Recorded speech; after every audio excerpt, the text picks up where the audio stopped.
দর্শক, এবার আমরা আবারও একটু ঈদযাত্রার খবরই জানতে চাই এবং ঈদযাত্রার খবর জানাতে রেল স্টেশন ও বাস টার্মিনাল থেকে সরাসরি যোগ দিচ্ছেন আমাদের সহকর্মীরা। আমরা প্রথমে যাব রেল স্টেশনে, সেখানে আছেন সহকর্মী নিয়াজ মোর্শেদ।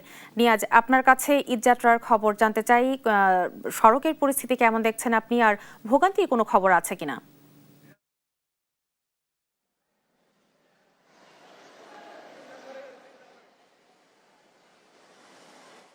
রিপা, যদি একটু বলি, আজকে সকাল থেকে কিন্তু কমলাপুর রেল স্টেশনে যাত্রীদের ঈদে যে ঘরমুখ মানুষের যে আসলে বাড়ি ফেরার যে একটা চাপ, সেটি কিন্তু আপনার সকাল থেকে এসেই কিন্তু আমরা আসলে সেটি লক্ষ্য করছি, বেশ চাপ রয়েছে।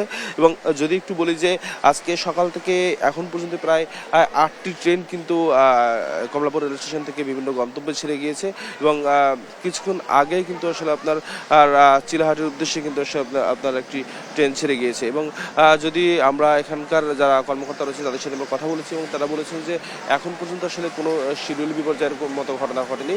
তবে আসলে আপনার যাত্রীরা কিন্তু আসলে বেশ আরামেই তারা আসলে এই ভ্রমণটি তারা করতে পারছেন এবং বাড়ি ফিরতে পারছেন। তা যাত্রীদের কাছ থেকে এখন পর্যন্ত আমরা আসলে কোনো গুরুতর অভিযোগও পাইনি। তবে আরেকটু বলে রাখি যে আজকে থেকে কিন্তু আপনার যে স্পেশাল ট্রেনগুলো ছাড়ার কথা, সেটি কিন্তু আসলে আজকে থেকে শুরু হয়েছে এবং সেই সাথে আপনার ময়মনসিংহ রুটে যে স্পেশাল ট্রেন সেটি আজকে থেকে চলবে, এমনটি আমাদেরকে কিন্তু জানিয়েছেন। এবং যদি আরেকটু বলি যে এবং আজকেও কিন্তু আপনার যে ঈদের যে ফিরতি যাত্রার যে টিকিট, সেটি কিন্তু আসলে অনলাইনে আজকে ছাড়া হবে।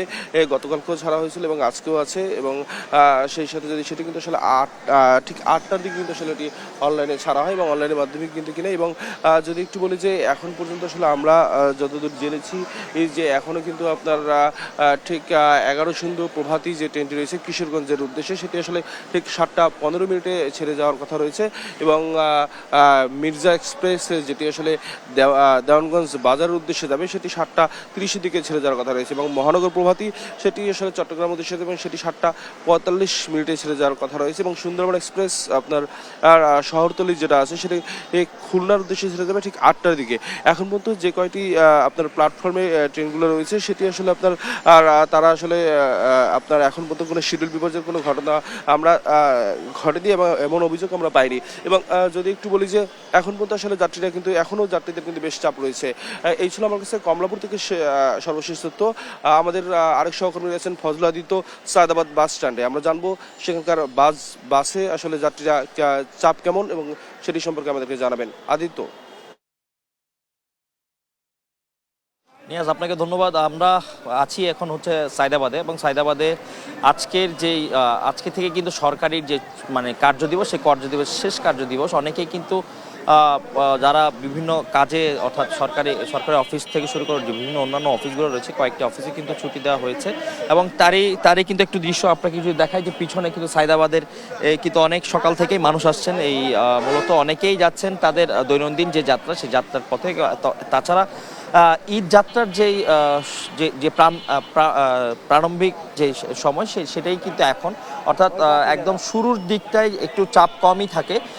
তবে এবার ঈদের ছুটি একটু বাড়তি রয়েছে, যার এক সপ্তাহ ঈদের ছুটির কারণে মানুষ ধাপে ধাপে কিন্তু তারা তাদের অর্থাৎ গ্রামের বাড়ি অর্থাৎ যেখানে গন্তব্য সেখানে যাওয়ার উদ্দেশ্যে রওনা দিবেন। এবং আপনাকে একটু জিনিস জানিয়ে দেয় যে এইবারের ঈদের ছুটিও কিন্তু বেশ বড়, যার কারণে কিন্তু মানুষ স্বাচ্ছন্দ্যেই এখানতে যাচ্ছেন। এবং আজকে এখন পর্যন্ত যেহেতু সকালের সময় অনেকেই স্বাচ্ছন্দ্যে যাতায়াত করতে পছন্দ করেন, তাই কিছু মানুষ যাওয়া আসা করছেন। এবং এখন এখানটায় কিন্তু আমরা যেটা লক্ষ্য করতে পেরেছি যে এখান যে ঈদগামী যে অতিরিক্ত বাসের ভাড়া যে বিভিন্ন সময় অভিযোগ হয়ে থাকে এবং জ্বালানি সংকটের যে একটা বৈশ্বিক পরিস্থিতি, সবকিছু মিলিয়ে বাজার তদারকিও যেমন আমরা শুনতে পেয়েছি, তবে লক্ষ্য করতে পাইনি। আমরা একটু যুক্ত হতে বিভিন্ন একটু মানুষের সাথে যুক্ত হওয়ার চেষ্টা করব যে কোথায় যাচ্ছেন।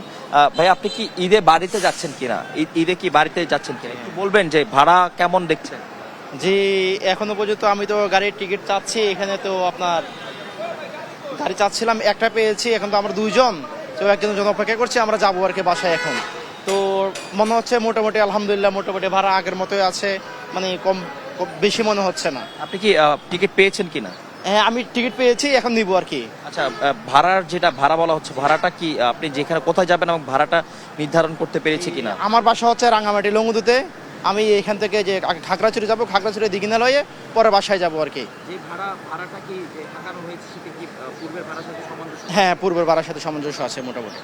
দর্শক, আমরা কথা বলছিলাম একজন ঈদগামী যাত্রীর সাথে। তিনি কিন্তু তার গন্তব্যে পৌঁছানোর জন্য কিন্তু তিনি এখানে এসেছেন এবং টিকিটও পেয়েছেন। অর্থাৎ আমরা চেষ্টা করছি যে আরও কয়েকজনের সাথে কথা বলতে।